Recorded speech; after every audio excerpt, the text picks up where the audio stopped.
Faut-il revenir à la location de batterie chaque mois pour faire baisser les prix des VE? Oh là non. Si moi j'ai pris une Lyon à l'époque, c'est parce que les Zoé, à l'époque, en 2016, avaient toutes la Logbat. Je ne voulais pas être pris en otage par une location de batterie, en fait. C'était pas acceptable. Sinon, s'il y avait eu que ça, je serais resté au thermique, je vous le dis. Tant qu'il n'y aurait pas eu de VE full achat intégral, si on peut dire. Attendue en France d'ici quelques mois, la citadine électrique Firefly a été lancée en avril en Chine.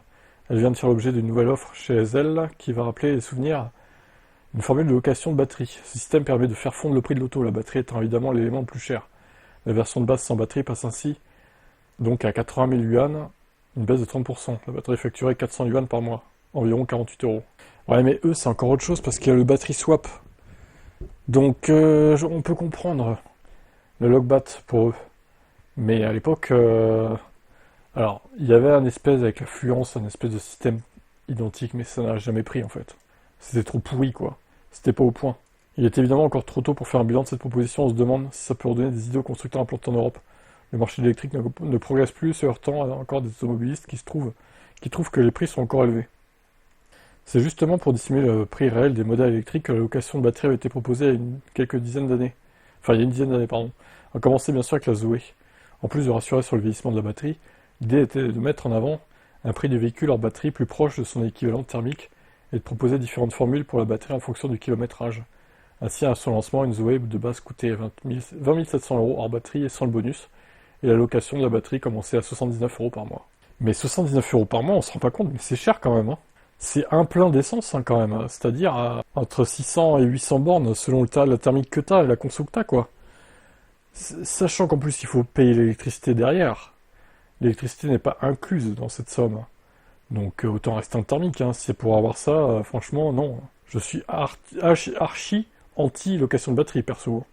Renault a fini... sauf s'il y a du battery swap, qui peut le justifier. Mais bon, et encore, et encore. Renault a fini par abandonner ce système en 2021. Pourquoi? Parce qu'il n'avait plus de sens dans un marché de l'électrique qui privilégie largement les formules de location pour l'ensemble de la voiture. Les marques mettent en avant les loyers tout compris. C'est nettement plus clair pour le client. Après, on peut quand même se dire que louer la voiture, c'est finalement louer la batterie. Celle-ci étant noyée dans le reste.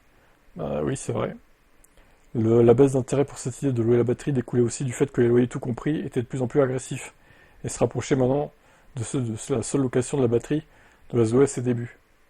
Attention toutefois au piège du premier loyer majoré. La Spring est annoncée en ce moment à 79 € par mois, mais avec un premier loyer de 5 000 €. Et oui, ce qui est énorme. La location de la batterie peut avoir un intérêt pour ceux qui achètent vraiment l'auto et trouveraient là un moyen d'étaler en partie la dépense. Mais c'est donc devenu très rare sur le marché du neuf avec l'électrique. D'autant que les clients en LOA et LLD sont séduits par l'idée de pouvoir changer de véhicule régulièrement et profiter des améliorations technologiques des VE. Une location de batterie pourrait permettre aux marques de partir à la conquête des clients qui trouvent les électriques encore trop chers grâce donc à un prix du véhicule bien plus agressif. Ça pourrait avoir du sens notamment avec les modèles d'entrée de gamme.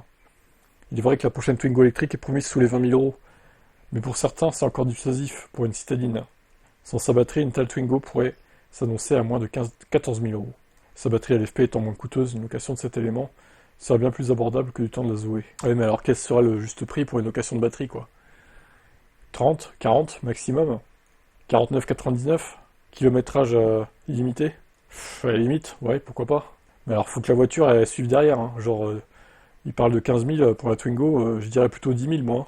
Et encore, hein. Bon, après c'est toujours pareil, hein, tout ça se calcule, mais tant que les constructeurs européens ne proposeront pas le battery swap, pour moi, ça sert à rien de proposer ça à nouveau. C'est mort. La seule chose qui peut justifier une logbat pour moi, c'est vraiment le battery swap. Vu que tu changes ta batterie régulièrement, bah elle est jamais à toi finalement, donc t'as jamais la même. Donc la location est justifiée là pour le coup, mais personne fait ça en Europe. À voir. Quel est votre avis là-dessus?